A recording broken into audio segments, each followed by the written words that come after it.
Right, Al? 5 o'clock.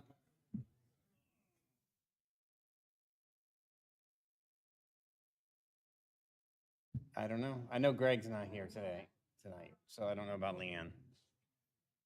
We just got to keep my you and Dave are my motion and second people.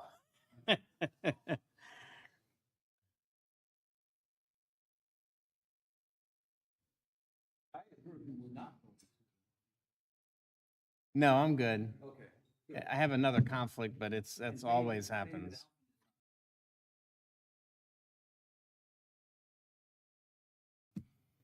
All right, is everybody ready tonight?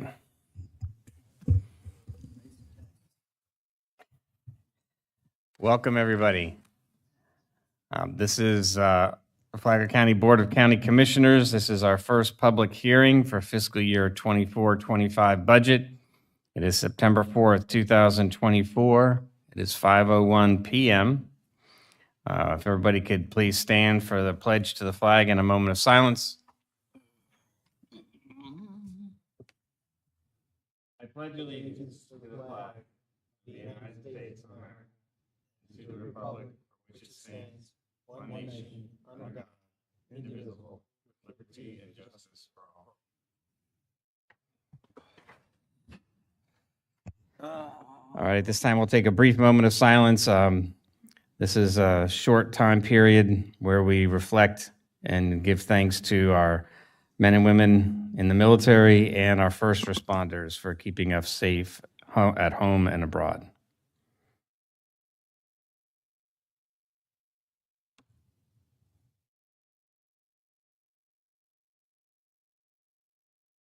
All right, thank you very much. Good seeing everybody here today. We're going to go ahead and open our public hearing. We've got a few things on the agenda. We're going to adopt special assessment roles. We have our 5-year capital improvement program, and then setting the tentative millage rates and tentative budget. So first up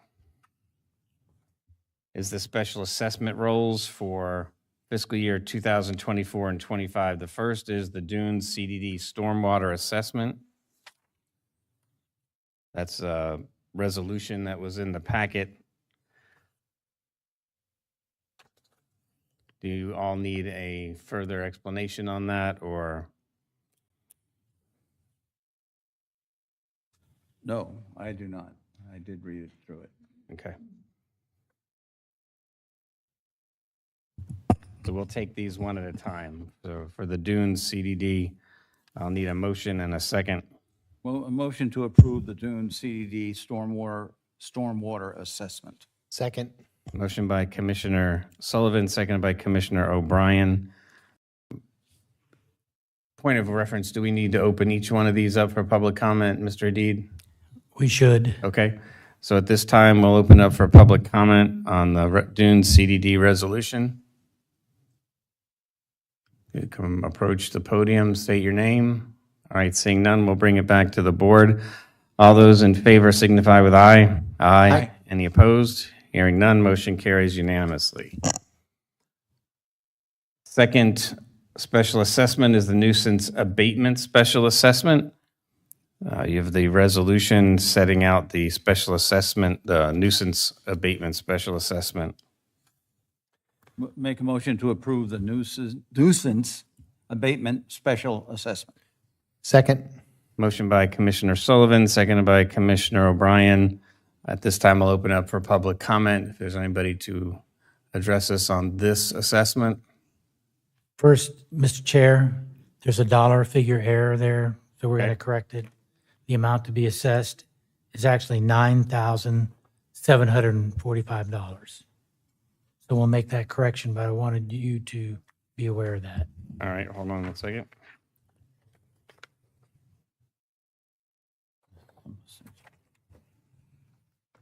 So I have the dollar amount on, It presently reads like 10,000.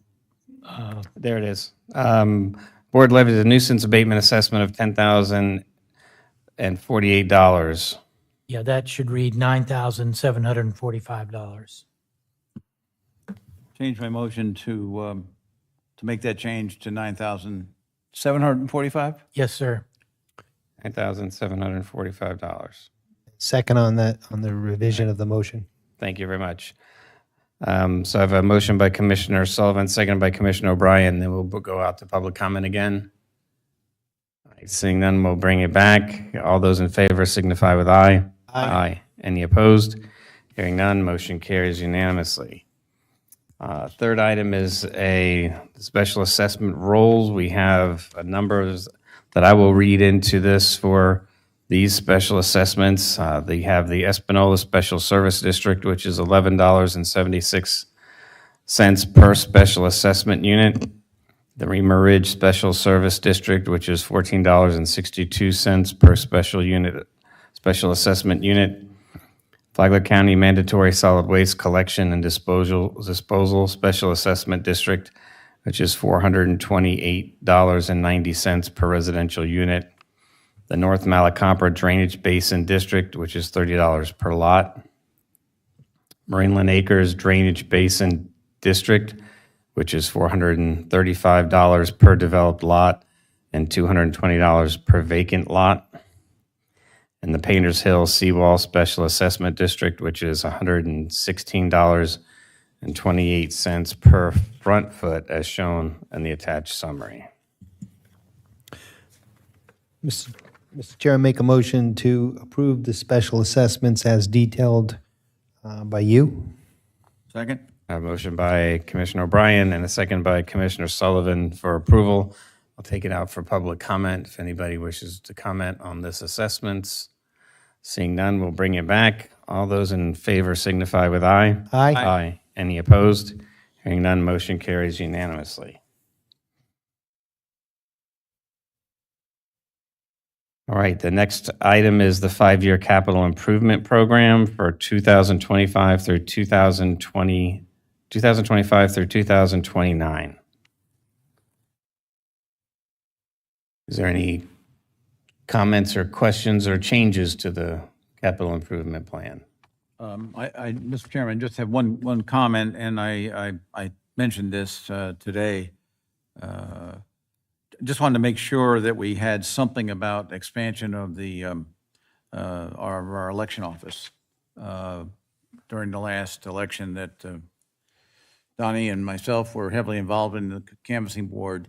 As we move to the future population growth in the county, there is going to have to be more room made available for the election office. And right now, the only thing on the plan is in the 5-year plan, it just says SOE expansion. That needs to be fleshed out a little bit more if we're ever going to get to a point where we might want to do something about that. But right now, it's fine the way it is. Okay, so no changes. No change. Okay, thank you, sir. Mr. Chair, I would make a motion to adopt the 2025 to 2029 5-year capital improvement program as presented by staff and as in our backup materials. Second? I have a motion by Commissioner O'Brien, seconded by Commissioner Sullivan. We'll take this out for public comment. If there's any public comment on the 5-year capital plan. All right, seeing nobody approach, we'll bring it back to the board. All those in favor signify with aye. Aye. Aye. Any opposed? Hearing none, motion carries unanimously. All right, and item 5 is adopting the fiscal year 2024-25 tentative millage rates and tentative budget. And for this, Mr. Brower will start us off. Good evening, sir. Services. This is the longer part of tonight's meeting. Have a script to read to make sure we get everything in order, said the right way, the proper way to cover our bases with statute and all that. So whenever you're ready. We're ready. All right. The Flagler County Board of County Commissioners will now enter the portion of the public hearing related to the Flagler County fiscal year 2024-25 proposed millage rates and amended tentative budget as required by Florida statutes, chapters 129 and 200, and as advertised in the Truth in Millage or TRIM notices. If anyone in our audience is here for the purpose of contesting their assessment, Petition for adjustment with the Value Adjustment Board should be filed by 5:00 p.m. Monday, September 9th, 2024, as stated on the trim notices that were sent by the county's property appraiser via first-class mail and to every taxpayer on the property value assessment roll. For those in attendance wishing to address the board on this evening's proposed actions, citizen comments will be taken following the overview of the tentative budget by the Financial Services Office of Management and Budget Team, and as part of each motion presented to the board for consideration. The Financial Services Director, John Brower, will now present an explanation of the proposed and rolled back millage rates. Mr. Chair, this evening we'll take several actions related to the adoption of the proposed millage rates and tentative budget for the fiscal year ending September 30th, 2025.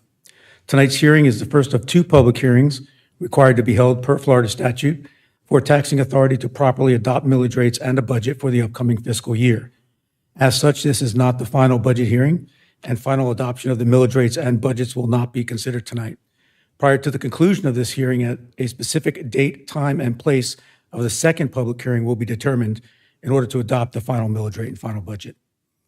Florida statutes require the name of the taxing authority, the millage rate to be levied, the rollback rate, and the percent, if any, by which the millage rate to be levied exceeds the rollback rate to be publicly announced.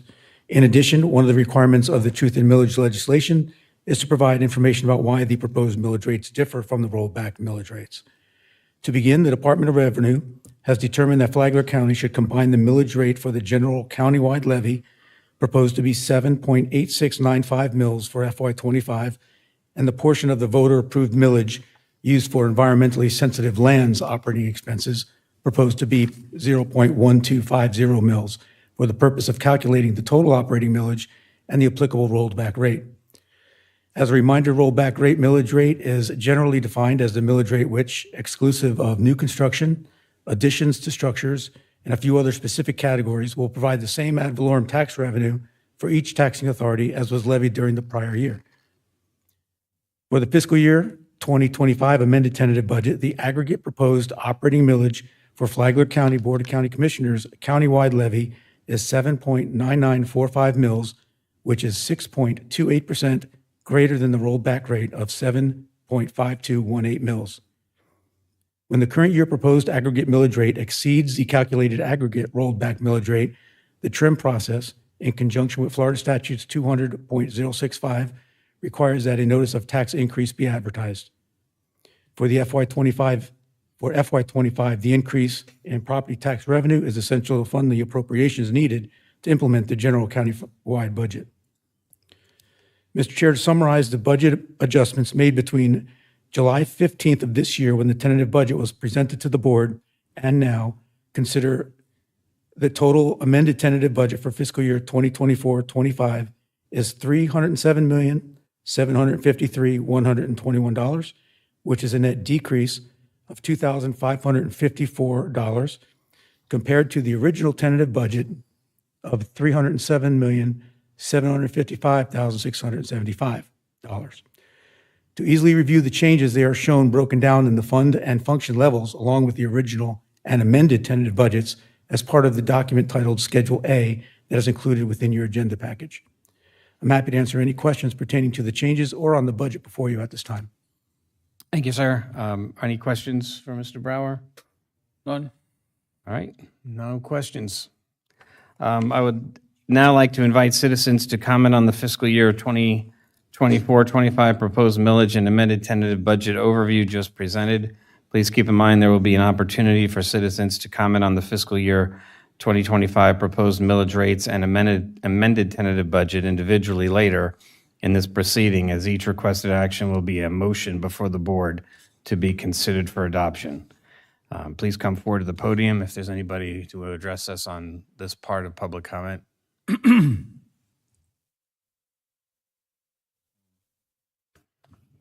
Yes, sir. Based on no additional public comment, I would move the resolution to adopt the tentative millage rates of 7.8695 as the basic millage rate and 0.1250 for the sensitive lands operating expenses. Mr. Chair, Yes, sir. if we can pull it go back in a minute? order, Pull it back, pull it okay. back a little bit, yeah, Okay. because those, when you adopt the millages, you're going to be adopting all the millages at once, including the debt service ones, and that's coming up shortly. All right, and so let me we go- just go ahead and seeing nobody approach, I'll go ahead and close public comment. All right. All right, and then Mr. Brower, you had your next section. Yes, sir. Mr. Chair, as previously mentioned, the budget document before you titled Schedule A shows the FY25 tentative budget as presented to the board on July 15th, 2024, listed by fund and function, the adjustments made throughout this past summer, and the resulting FY25 amended tentative budget. Any additional adjustments to this budget can be made by motion at this time. Okay, so at this time, can I get a motion from commission to further adjust the amended tentative budget before us, or is it as presented? As presented. Okay. All right. All right, Mr. Brower, back to you. Mr. Chair, Florida statutes require the board to adopt proposed millage rates prior to adopting the related budget. As such, before you is resolution number 2024-76, a resolution to adopt the tentative millage rates for the fiscal year ending September 30th, 2025, pursuant to the provisions of Chapter 200 Florida statutes, providing for conflicts and severability and providing for an effective date. This resolution includes the general fund millage of 7.8695, the voter-approved millage rate for the environmentally sensitive lands operating budget at 0.1250 mils, the voter-approved environmentally sensitive lands debt service millage at 0.1250, and the general obligation bonds millage for the judicial center at 0.1148. The total millage rate for FY25 is 8.2343, which is 0.1 mils lower than FY24's millage of 8.3343. All right, so at this time, if there's a motion on resolution number 2024-76 to adopt the tentative millage rates for fiscal year ending September 30th, 2025, now is the time. So moved. All right, so I have a motion by Commissioner Sullivan on approving the resolution number 2024-76, Second. and a second by Commissioner O'Brien. All right, this time we'll open it up for public comment. Anybody from the public wish to comment on this part of the budget proceedings? All right, seeing none, we'll go ahead and bring it back to the commission. All those in favor signify with aye. Aye. Aye. Any opposed? Hearing none, motion carries unanimously. All right, Mr. Sorry, I Brower. jumped the gun there. You are all good. It is all good. We'll keep you in line, Mr. Right. Mr. Brower. Thank you, sir. Mr. Chair, subsequent to the board adopting the FY25 tentative millage rates is to adopt the corresponding FY25 tentative budget as amended. Before you is resolution number 2024-77, a resolution to adopt the changed revenue estimates and the amended tentative budget for fiscal year ending September 30th, 2025, pursuant to the provisions of Chapter 200 Florida statutes, providing for conflicts and severability and providing for an effective date. All right, so at this time, I'll accept a motion on resolution number 2024-77, adopting the changed revenue estimates and the amended tentative budget for the fiscal year ending September 30th, 2025. Move approval, Mr. Chair. Second. All right, motion for approval by Commissioner O'Brien, seconded by Commissioner Sullivan. At this time, I'll bring this out for public comment on this resolution. Anybody wishes to comment on this part, this resolution? Seeing none, we'll bring it back to the board. All those in favor signify with aye. Aye. Any opposed? Hearing none, motion carries unanimously.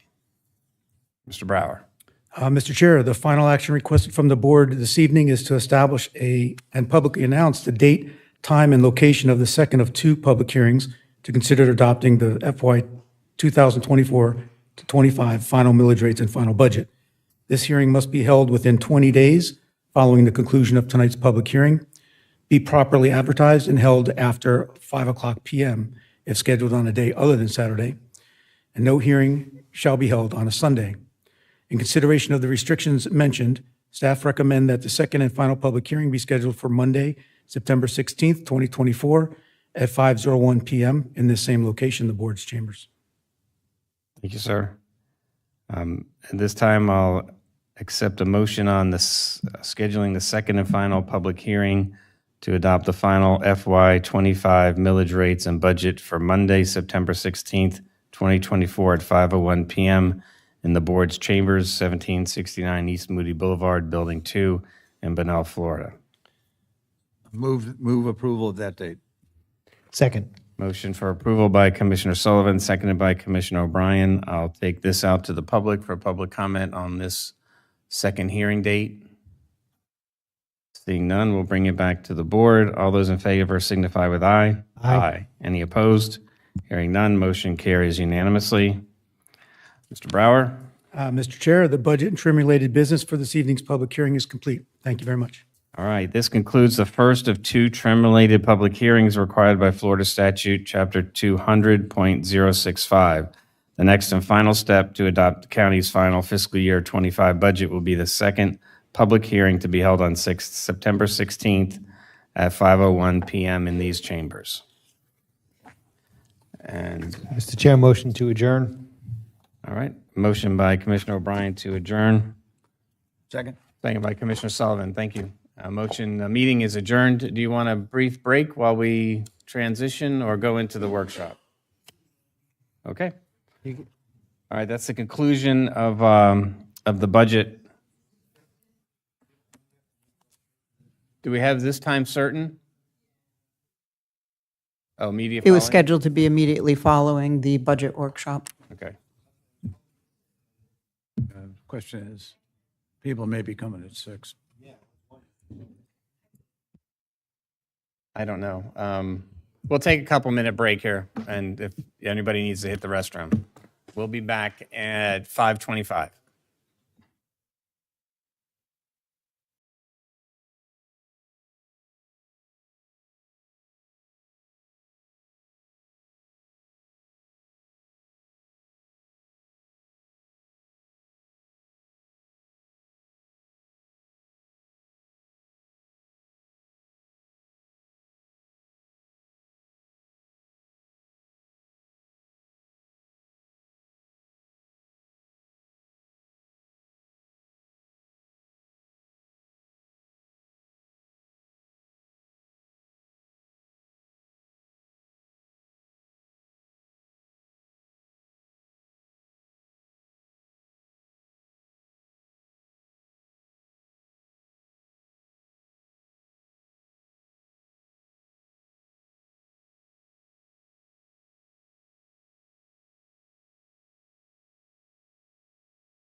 Is that better? Okay, thank you. Let's start over. Welcome, everybody. Good to see you here. And I apologize for the little delay, but we had to make sure that we started at 6 because there were a lot of people that, and this was publicized as 6. So we're all here now. This is a workshop for the Flagler County Board of County Commissioners. It's Wednesday, September 4th, 2024. It is 6 o'clock p.m. If everybody could please stand for the pledge, please. I pledge allegiance to the flag of the United States of America and to the republic for which it stands, one nation, under God, indivisible, with liberty and justice for all.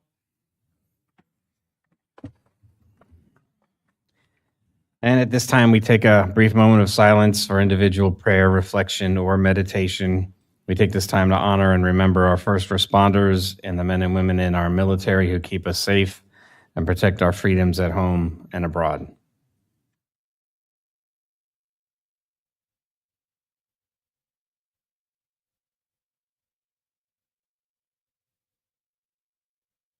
All right, thank you again for being here. This is a single topic workshop. We are going to have a follow-up discussion on for the residents of the Bulow Plantation recreation RV area, and our administrator has put together a few slides to get us back on track with where we're at. So, Ms. Petito, you have the floor. Well, thank you, and thank you all for being here tonight. Just a real quick presentation that we'll go over just as a starting point, and we'll lead into some discussions. I have, for my backup, I've got my Growth Management Director, Adam Mingle, and Deputy County Attorney Sean Moylan, in case I get stuck. But tonight's agenda, we're going to go over the transient campground compliance progress, what's happened to date. At one of the recent commission meetings, we had some folks that live in the community came forward talking about some water and sewer system issues, so we're going to talk about that, and then next steps and looking for direction from the board. So we'll start with the transient campground compliance. Back in January of 2024, we had a board workshop where the board approved a 6-month stay, which brought us to July 31st, 2024. Before the expiration, we had another meeting where we presented an option to extend the compliance deadline for another 6 months, which will get us through the end of this year. At the time, we had 62 campsites that were not in compliance when we started this action back in January 2024.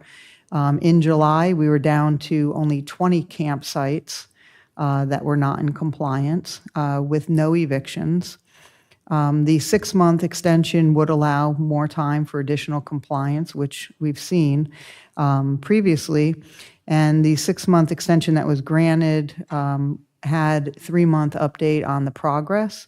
And then at a subsequent time, the board had scheduled this workshop to bring it forward so that we could bring the parties together and kind of work through the issue. The intent of today is really to hash out those details moving forward. So some of the concerns were the attached versus abutting structures. There are some periodic updates that are requested that need to be made. We're trying to identify a process for compliance. Each campsite is different. Our board direction at the time was for the county not to inspect the RV campsites for compliance. We were looking for the owner enforcing requirements through the rental agreement. We know that we have a 6-month occupancy limit as it is transient. The development order that exists does permit accessory structures to the campground, things like the clubhouse, meeting hall, showers, things like that, but not accessory structures for individual campsites. So in other words, it's not permissible in the current development order to add on structures to individual campers and things like that, like porches, maybe additions, screen room, things of that nature. These additions to park trailers allowed the things that they need to be permitted. They include like steps and stairways, but they can't be affixed to the trailer itself. So it's kind of the mindset that these would be kind of like standalone permitted things that would just be like an accessory to the trailer, but not necessarily attached. We heard issues about water and sewer system, the utilities. They do have potable water on site with its own well. There is a sanitary sewer with an on-site package plant. I believe that they truck their solids off-site. The water and sewer system, both of those are permitted through the Florida Department of Environmental Protection. Operations are subject to reporting and sampling requirements with periodic inspections of the permitting agency, which would be DEP. DEP has their own complaint process if there is a resident that wanted to bring forward a complaint to them. The county is not a party to the ownership, operation, or maintenance of their utility system. So although we did hear from residents within that community, the county really doesn't have a say in their utility system. It's privately owned. It's run by a contractor.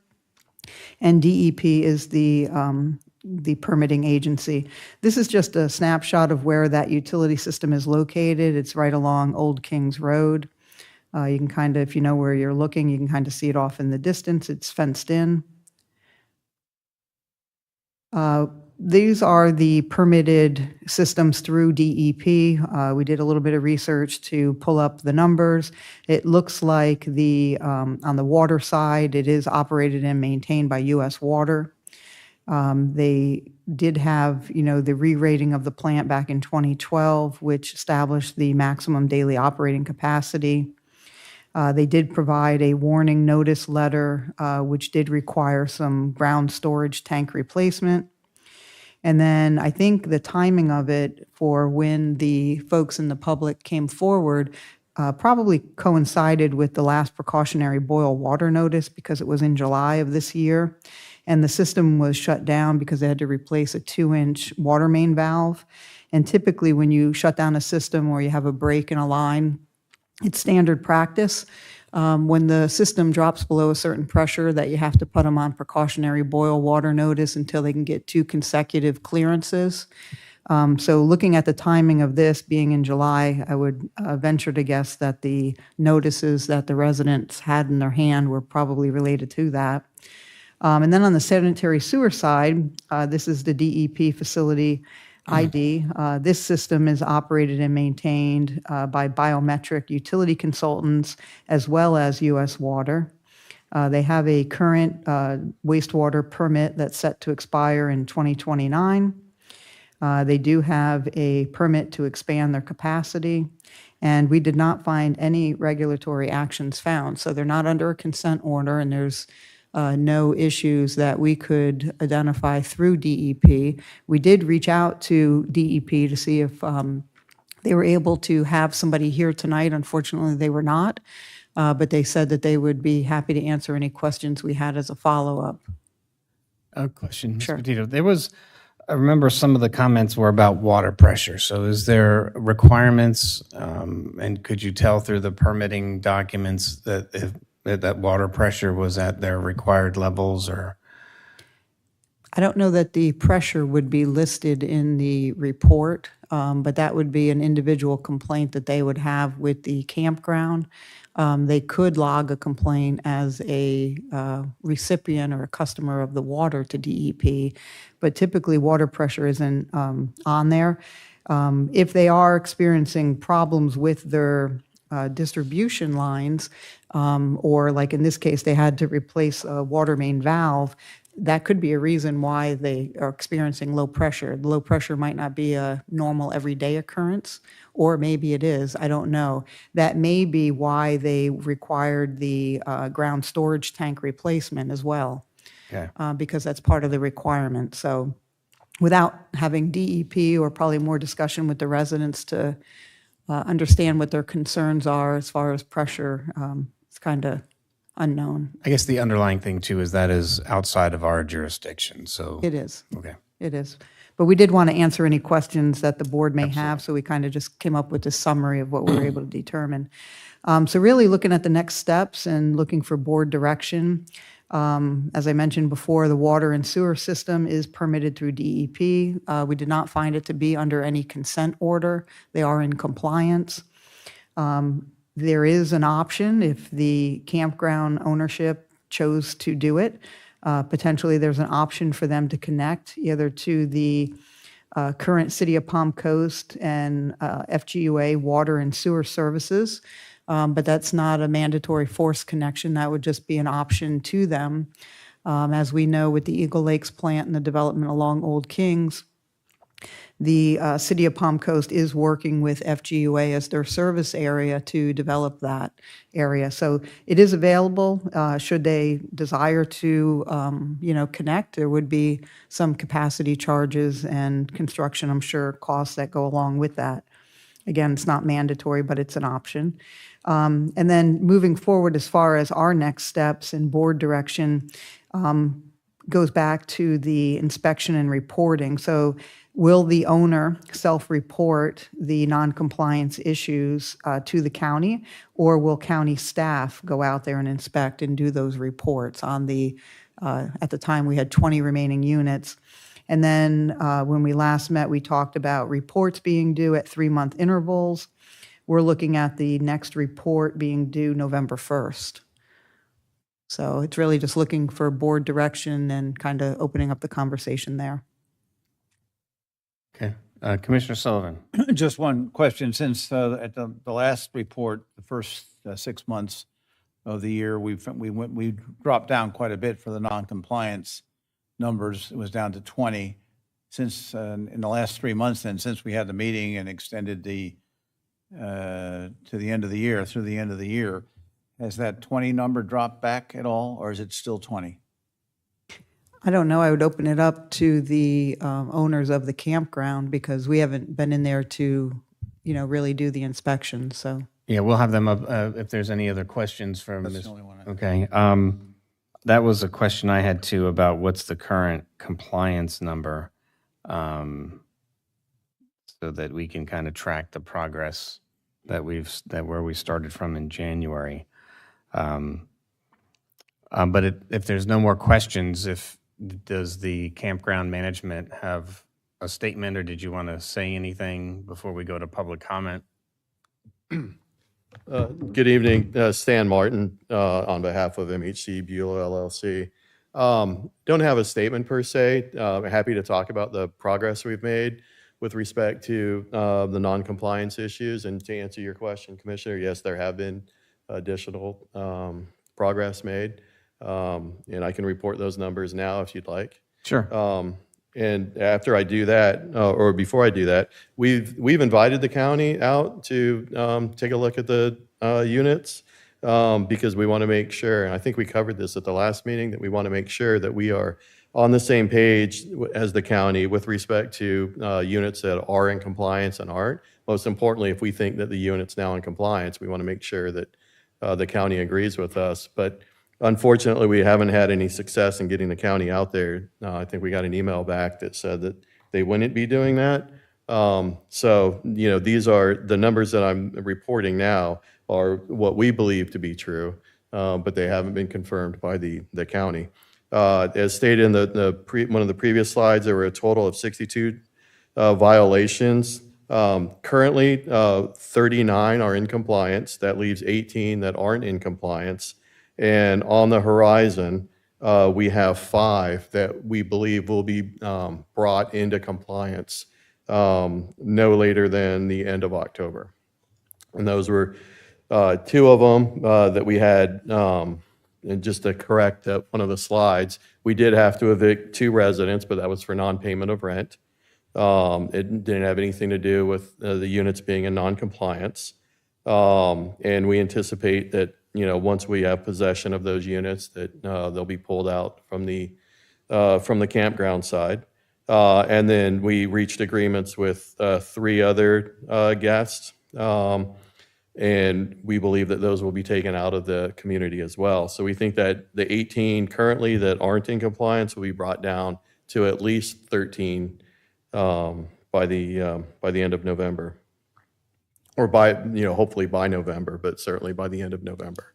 And then we continue to engage other guests and dialogue with them about bringing their units into compliance. And, for those where we feel it's appropriate for us to do so, we've worked out agreements with those guests. So that's all I really have on the non-compliance issue.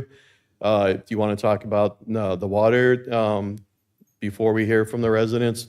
We can do that. I have with me Monsi Clemmy. She's a regional vice president.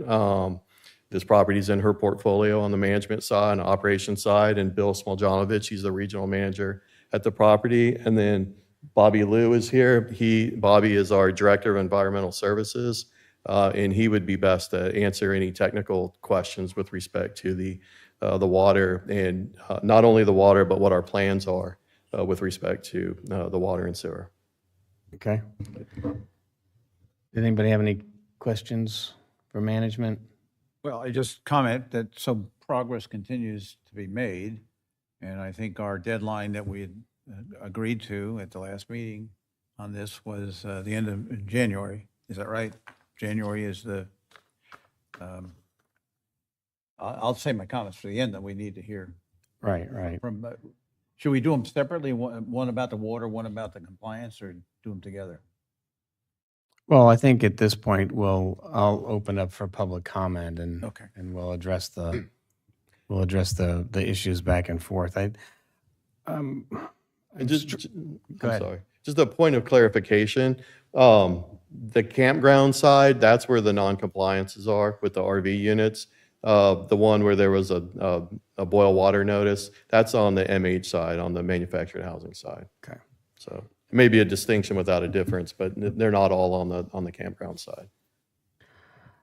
I think my questions are probably going to be about moving forward as opposed to, some of the issues that we're going to be dealing with. Because I'm concerned that when we get to a point that these don't happen again, that whatever we come to the conclusion of settling some of the issues with the residents, is that there's processes in place that we don't repeat this process again. So if it's okay, I'll open it up for the residents and for public comment. Thank you. Thank you. So at this time, I'm going to open it up to the floor so that the residents have an opportunity. We'll stick to regular public comment. So 3 minutes, try to stick within 3 minutes for your comments, and let's hear from you on things that are still problematic and issues that you have. Just state your name and My talk name into is the Greg mic. Wynn. I live at 33 Red Fox Lane, which is in Bulow Plantation. I've owned the home since 2008. Basically, corporations are like people. You get some good ones, you get a bunch in the middle, and you got some ones that are not so good. And that's this corporation that owns Bulow. They have been draining us for years, and it's got the people just looking for somebody that could be a friend in some of the things that affect us. The water situation has gone on and on and on. We have not, I swear sometimes the pressure coming out of my tap is probably half a gallon a minute. It varies, changing the thing in the ground, changing the valve, does nothing. We've had to boil water twice in the last year with never seeing anything from management. It really gives us question about the water facility. The canals need to be maintained. They're for stormwater runoff. We've got trees in the, we complain. We're looking for a friend. We're hoping somebody within Flagler County government has some kind of oversee over the things that are bugging us. Thank you. Thank you, sir. Thank you.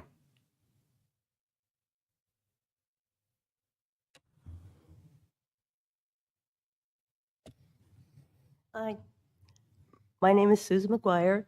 Thank you for listening to us. Thank you for having this forum. When we came to you a month Speak a ago, little closer to the mic for us. wow, that's loud.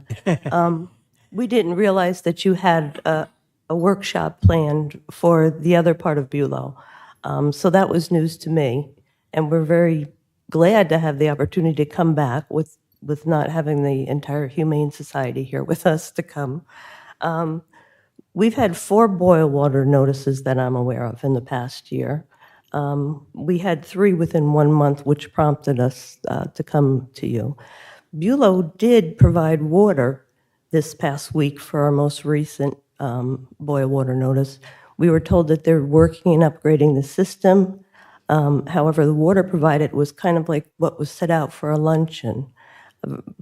My thought was they were going to, give each home a case of water for 4 days of need. It didn't happen that way. It's always a day late and a dollar short. But it was an effort. When I spoke to Shane Tierney, and he's the fellow from Florida DEP up in, I think he's in Jacksonville now, but he used to be the local fellow, so he's very familiar with the plan. He did suggest things such as the Florida Revolving Fund, which I did bring up. Hopefully Bulow's looking at those sorts of things to upgrade the system. Safety is what we're concerned about. People are not comfortable with the water. It's an inconvenience. Senior citizens lifting things, trees falling on people's decks. I've never been, but I've been told by other people that there's an area where there's a large compost piles, and there's a concern about a fire from the organic matter coming apart. And I wanted to say, on your staff, a woman named Rose and a woman named Lucy have been so kind and helpful. So I just wanted to include that in my comments. Thank you for listening to us. Thank you.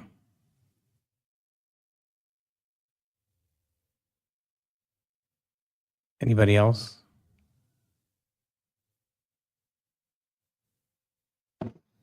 Don't be shy. You came all the way here.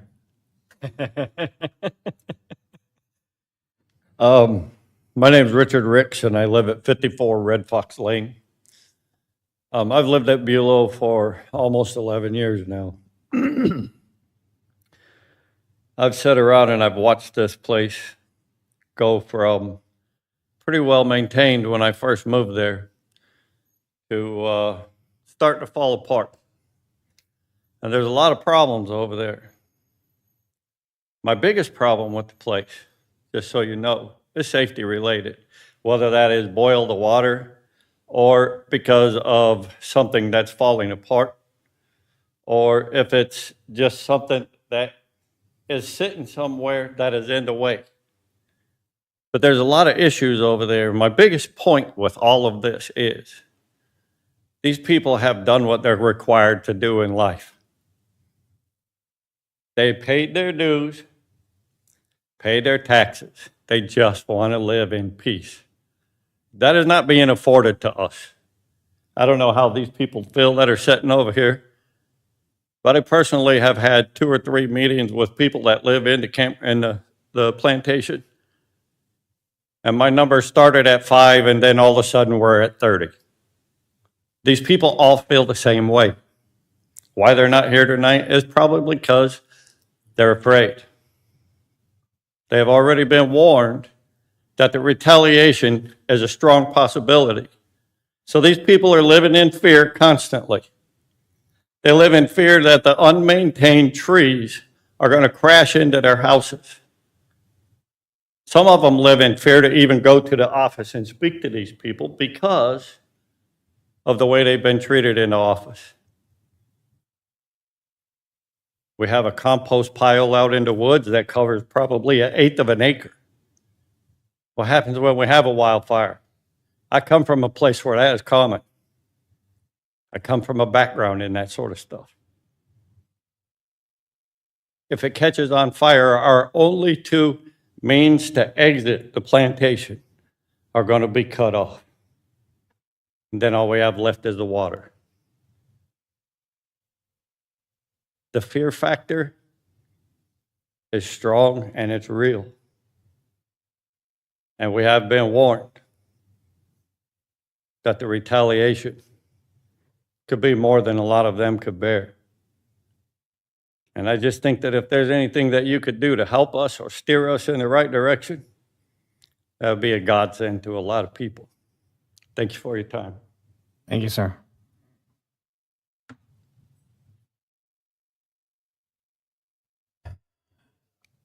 Anybody else? All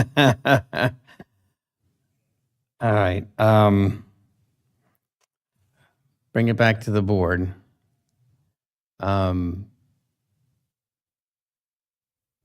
Let me go down the road of the structures and the compliance issues. So what we have left, there's 18 non-compliance, 5 on the verge of compliance, and then 3 agreements you mentioned for units to be removed. So that brings it down to 10. What issues out of those 10 are we looking at? I think the number is actually 13. So there's 18 that are currently not in compliance. We have 3 agreements with guests, and then 2 where the eviction was just completed. So backing out those 5, which should be pulled out of the property by November-ish. That's 13. The other non-compliances, off the top of my head, I would just assume that they're all kind of the same assortment of non-compliances that we began with, either decks or additions, things like that. So I know I've seen various documents come across. We've got residents that have submitted applications for improvements or accessory structures that have been approved by management. With the caveat that you have to get your permits. But as I understand from permitting, that since they don't own the property, they can't legally get permits. They would need authorization from the owner.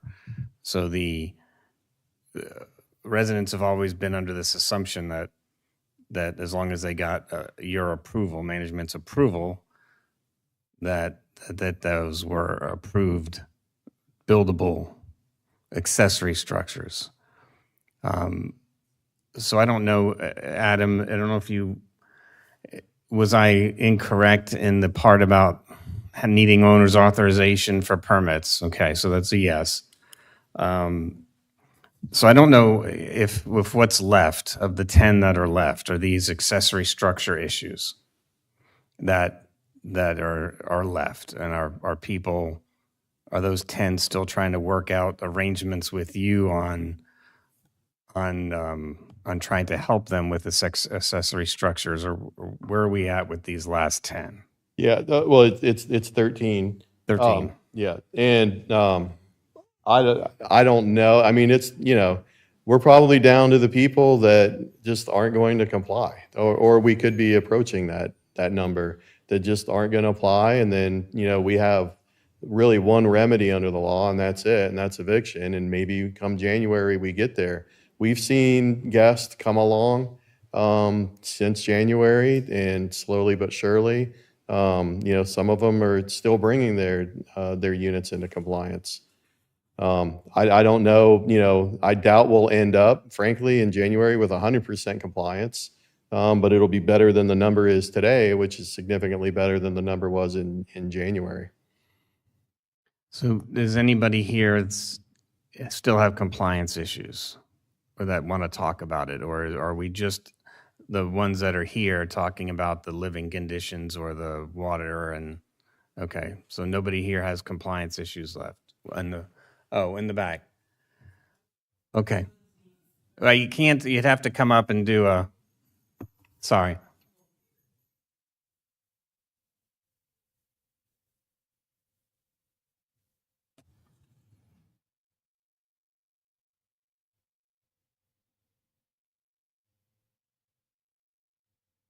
Good evening. Hi, Just state your name in the mic and talk into the mic there. my name is Barbara Page, and I live at 430 Play it Woodpecker over a little Lane. bit more. Oh, I'm There you sorry. go. There you go. And I live at 430 Woodpecker Lane, been there. I've been in Bulow in the RV section since 2016. I've been here several times. You probably know me already. I have not met any of you. Yes, I'm one of the few that's still left not in compliance. And I'm holding out because I have nowhere to go, and if I have to live through the eviction process, I guess that's what I'm going to have to do. What is, if you don't mind me asking, what is your non-compliance? I have a deck and an addition, So, and it was all, I bought it that way, and and I've made improvements. I had to replace part of the deck with Bulow office management, okay. And so I'm one of the few holdouts. so you bought a unit that had already been added onto, Yes. Yep, but now you're being told you're out of compliance. exactly. So it breaks my heart. It just does. It's killing me to live through this. It just is. Has there been any discussion with the management about you buying a non-compliant issue and any settlement? No, Have you initiated anything? no. The only thing I've gotten is like the updated letter saying you're not in compliance, and it said shed, deck, whatever, and whatever on the piece of paper. But there's been no real discussion. I've had my place up for sale for, oh boy, 5 or 6 months. I got a big thing on the window, make me an offer. And I maybe do have one gentleman who may try to move it. The whole process has been, they come and look at it, and they say, oh, it's going to be too costly, it's too much work, we can't, it's not affordable. So I'm kind of stuck between a rock and a hard place, because to have me pay someone to tear it down is going to be at least $9,000, and then I don't have a wall once Right. they tear the addition off. So now I've got to pay more to have something built, and I'm not in a position to do that. So there I sit. Breaks my heart. Sorry to hear that. Thank you.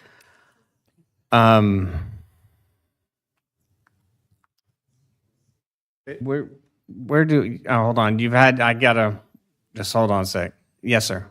I'll just add, we've had residents approach us or guests approach us about their non-compliance issues, and I'm generally not involved in them, but I've seen them, and we've engaged in assistance with, or tried to with several of the guests to bring their properties into compliance.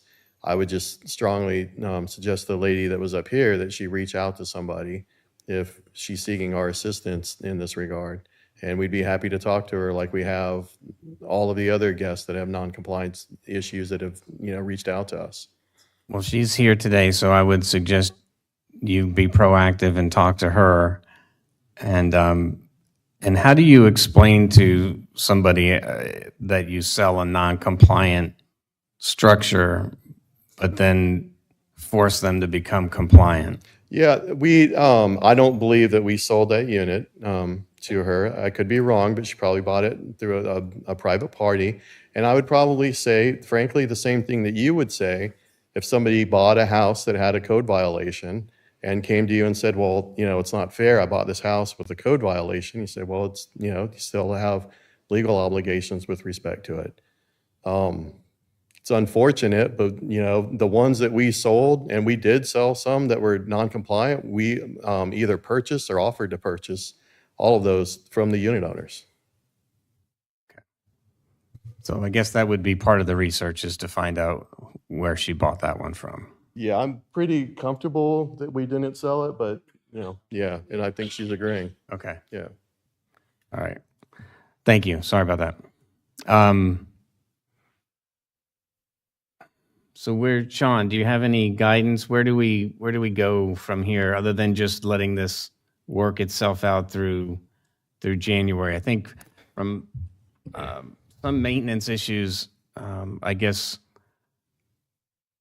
I'm concerned about a potential burn pile, or at least a potential fire issue on a burn pile. I don't know if that's permittable through the county. We've had issues on the west side, issues with piles catching fire and burning and not being able to put them out. So I think we do have regulations on that. We should probably have the fire marshal look at that. And I heard Mr. Martin say that they've extended an invitation. I think at this point they have whittled down the non-compliance. We should go ahead and get in there and get our own eyes on what's going on, to verify their numbers, to just situational awareness. Now, the bigger problem, though, is, as he indicated, there's going to be a certain number where it just won't fall off by attrition, and we've done all we could. Right. And then you reach the point where you have this hard decision to make, and it's not quite the same as what Mr. Martin indicated, where in our jurisdiction, if somebody bought a house that had a code issue, because in this situation, they own the land. And so it's not quite the same thing. And we don't know the details of how that was purchased, but certainly they were aware. And this situation has developed over many, many years under their noses. And now that it came, we put a spotlight on it, they are trying to deal with it. But they also have some culpability here, because they allowed it to happen and turned a blind eye. They did not give us annual reporting requirements that they were supposed to do. They didn't keep the register of guests that they're supposed to do by state law, for the 6-month occupancy limit. About a year ago when they came in here, they said that the approvals they gave for people to build these extensions, that was ancient history, when in fact some of them were just several years ago. So they don't have completely clean hands, but at the same time, they're trying to work this out. This is a very difficult, this is a intractable problem of local government that we're trying to wrestle with. I think we got to get situational awareness, and for those last few that are like in this lady who I have sympathy for, who bought a unit that she was an innocent purchaser for value and didn't know the status of the thing that she bought. I don't know if there's anything that can be worked out with the owners to help her, but at some point from our perspective, we have to stick to the building code. We have to stick to the development order. At the end of the day, we have to fall back to those life safety rules, and it results in a harsh outcome for some folks, and none of us enjoy that. Yeah, it's tough. So on some of the other comments, I think we talked to, and when we were talking about burn limitations, I think this was one of those discussions where there were limitations on one was for clearing. So a site clearing was one allowance of being able to congregate wood piles and burn them, but there was a different regulation on accumulating. You couldn't accumulate different pieces from off-site into that pile. It just might need to be reviewed, that statute, or have Mike Orlando look at what we do with that. That may be something we put eyes on, because I don't want what happened on the west side where we had that burn pile that we couldn't put out happen here. Any other drainage issues are controlled by the water management district. So I would assume each of those regulatory agencies have portals or complaint portals as well. If there's drainage issues that aren't being maintained, one I would, I guess, would approach management if you've got issues on dangerous trees and document everything. So if you've got dangerous trees and limbs or drainage issues that aren't being maintained or mowed, make sure that you address management and in writing. But because there are other agencies that control those. Water Management District is in charge of drainage and water quality. We have DEP, like we mentioned, which is in charge of the water and the wastewater system. So the administrator had mentioned issues about the water quality, potable water or wastewater treatment. DEP has a portal or a way to contact them about complaints. Always want to make sure first step is with local management. And again, I recommend anytime you have an issue, just put it in writing, whether it's email or something that can be pulled up later. And I guess since we don't really have any other compliance issues here, you're working through the remaining compliance issues. I don't know how to address your issue other than I really don't know what to say with yours other than, if you're able to sell it to somebody and get something from that you can recoup. Anybody else up here have any words of wisdom? Well, this has been going on for a long time now, and I felt that this last 6-month extension, as an elected official and hearing this over 2 or 3 years, that was as far as I'd be willing to go before the end, some type of final time comes, and that is going to be difficult because there's a lot of pressure. You don't want to evict people out into the street. The only thing I can think of, and I'm not even saying this could happen, but the landowner, how many units are there total in this part of the part of the project where the management owns the land? How many are there total? Going to get up and address that. Bill Smoljanovich, the LS Regional Manager. The RV park itself is 330 sites. Most of it is transient. We do have 120 annual, and what they call annual sites, which are where the issues were taking But place. 120 in this area. Yeah, just in that section, but these are the only ones that had the issues with it. A lot of them are a transient annual where they have an RV in and out, but they pay a year-round rate to hold the site. Okay. Thank you. And what's the occupancy on those 300 and some? It varies. Right. As an RV park, it's going to vary. Right now, there's 115 that's dealing with the compliance in that in what we call the annual, where they're paying the annual rate. There's 115 of them. So it's a small number that we're having the compliance issues with. But as far as occupancy on the other RV park, it's a lot of transient. And of course, we are very event-oriented for occupancy. Okay, thank you. Mm-hmm. Yeah, so my only point, I'm just trying to put it in perspective as we're working our way down to a dozen units left that are in non-compliance. I mean, if the management were, I'm not going to say anything else because if I say something, then somebody will take it like, oh, we can do that, and I would just be speculating, so I'm not going to say anything else. I think my only point at this point, as a commissioner who's been here a while, we've gone through this 2 or 3 times. If I were still here, which I will not be, in January, I would say that January date is it. There's got to be enough pressure put on that the solution at the end may be may be difficult, but I think we're at that point.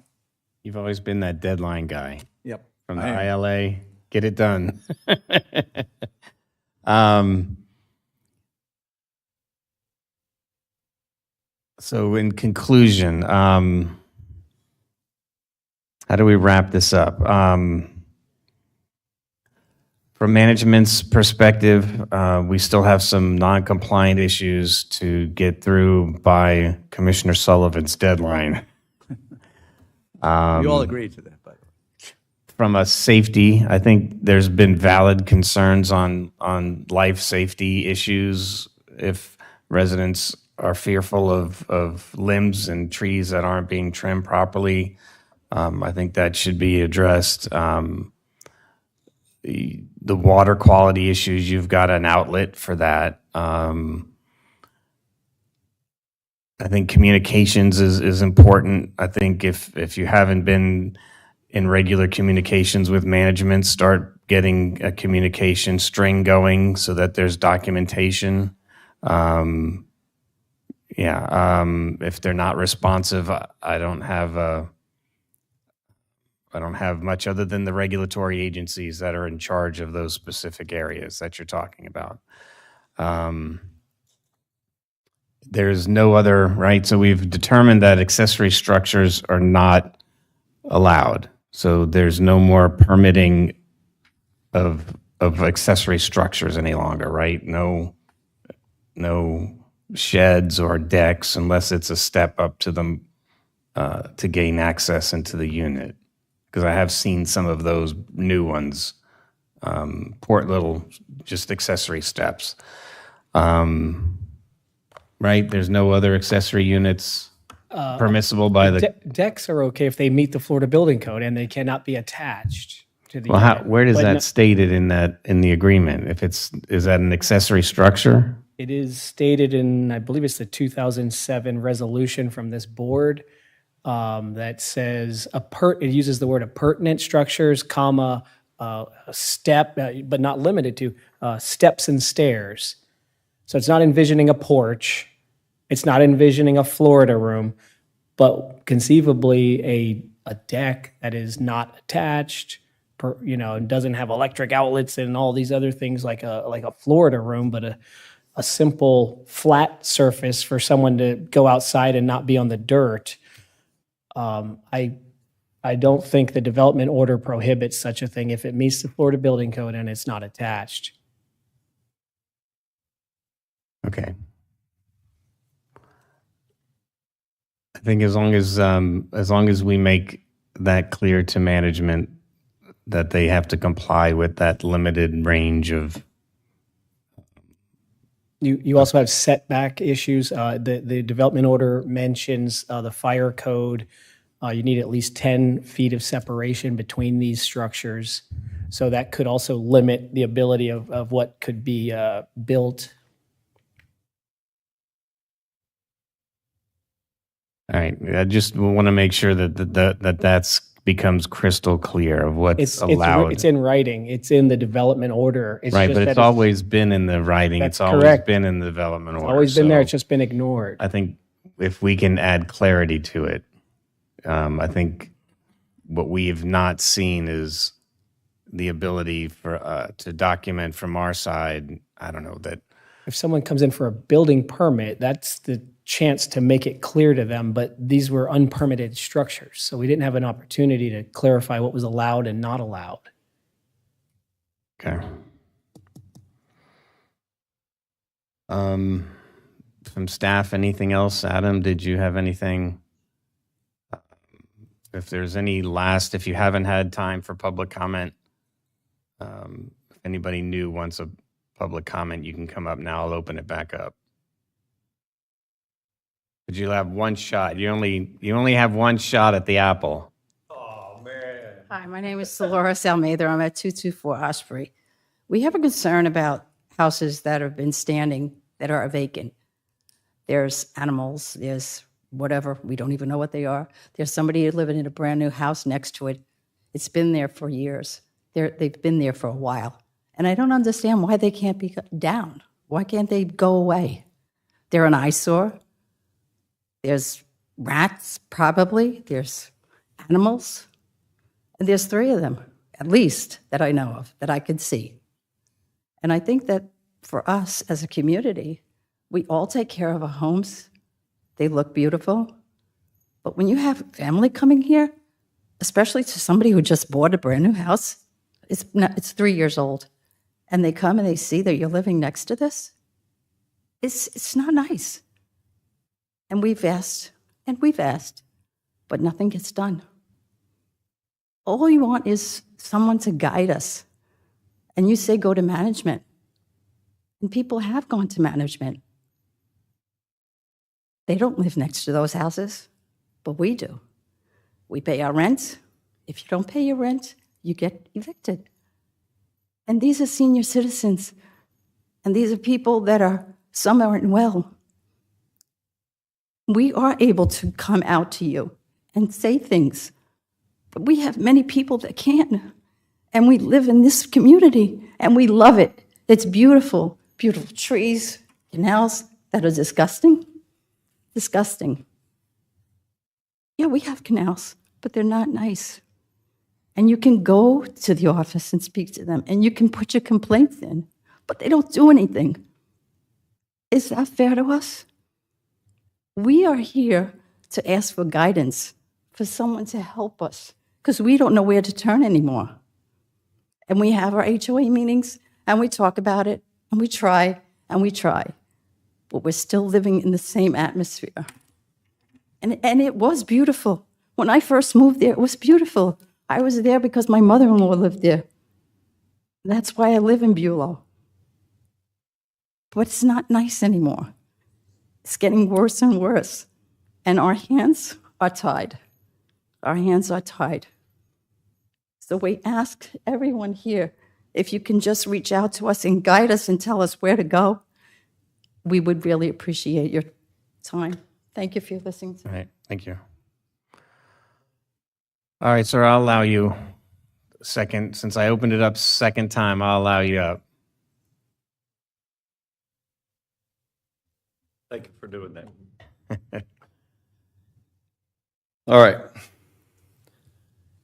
One of the things I might be able to shed a little bit of light on is that some of the residents in the campgrounds were sold their homes or their campers by Bulow. This happened to a personal friend of mine, my preacher's nephew. He had to pack up all of his stuff and move out of there. He recently got an eviction notice. He's been moved out for about a year now. They sold him the place modified. And then when he went in and repaired it, then he's given all this stuff that everybody else is given about, oh, you got to tear all this stuff down. I know several people approached the office with it. They did have a conversation about it. I don't know that he was offered anything for his place, but I know his place is just sitting there now, just like so many others are. And over on the side where we live, empty houses sitting there. They're falling apart. They're rodent traps. I mean, you know what they are. They got plants and weeds and crap growing up all over them, and they won't do anything about that. I have videos, and other people have videos of the drainage right in front of my house, by the way. I have about a 3-foot spillway, I guess you could call it. When a canal backs up, or when a creek backs up, this thing spews water out into the circle in front of my house until that's full, and then it starts overflowing to the houses. The drainage there is terrible. You can't even get out of your car out of the handicap spaces and go to the mailboxes without having to go through the water puddles. Now, that brings up another point. The handicap spots have 2 non-handicap spots by them, and to even get to the handicap ramp, you got to cross those 2 spots. Now, I'm not a genius, but it seems like that's a little unsafe for people that need a handicap place to park anyway. Most of the issues the residents have is safety in all kinds of aspects. And we have approached that I have personally had people tell me how much money they have spent to trim their own trees that they're responsible for. And in excess of over $50,000, just a few people had told me. Okay, they're a big corporation. Why are we having to foot their bill? Just because we need to feel safe. Thank you for your time. Thank you. I'll give you a chance to talk about if there's any vacant places or if there's some places that need still to be removed, or can you speak to that? Yeah, I mean, it would be helpful to know what sites speaker is referring to. We'll take a look at it. But as I stand here now, it's my understanding that, if a unit needs to be removed, it gets removed, or it's in the process of being removed. And we do that every day as a company. But if there's specific sites, happy to, sit there and take down that information. And I will say that, mobile home parks are governed by Chapter 723. And HOAs in a mobile home park are the statutory representatives for the residents of a mobile home park. We meet with the HOA here regularly. In fact, I think we just had a meeting with them last Thursday, and haven't heard these concerns, at least as far as I'm aware of. But, having me, and I think, Monsi and Bill, having heard those for the first time tonight, we're happy to take a look. We need, specifics on that. With respect to the tree trimming, and I'd have to take a look at the prospectus being part of the residence lease agreement under Chapter 723. But it's my understanding under the prospectus of this property that the residents are responsible for trimming of the trees. And that's, a lease provision that each resident would have agreed to before they purchased the house or moved a house into the community. But this is, the area they're in is not a mobile home park. It wouldn't be covered under 723. Would it be separate, right? This is right. The RV side would be Chapter 513. And the mobile home side, which I thought is what these residents were discussing because they were bringing up the water issues. I thought that they were on the mobile home park side, but. Can you raise your hand? Who's in the mobile home park side and who's in the RV side? Mobile home park? Okay.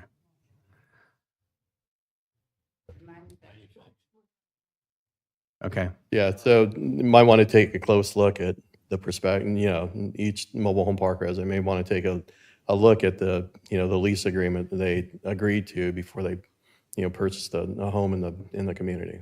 So just I want to clarify with Sean too, our compliance issues are mainly in the RV area. Yes. There hasn't been any in the mobile home area. Not that I'm aware of. Okay. It would be much easier for us if it were on the mobile home area because we have statutory immunity under Chapter 723 for those types of violations. All the non-compliances have occurred on the RV side. Okay. And Chairman, Yes, sir. just one point I'd like to add.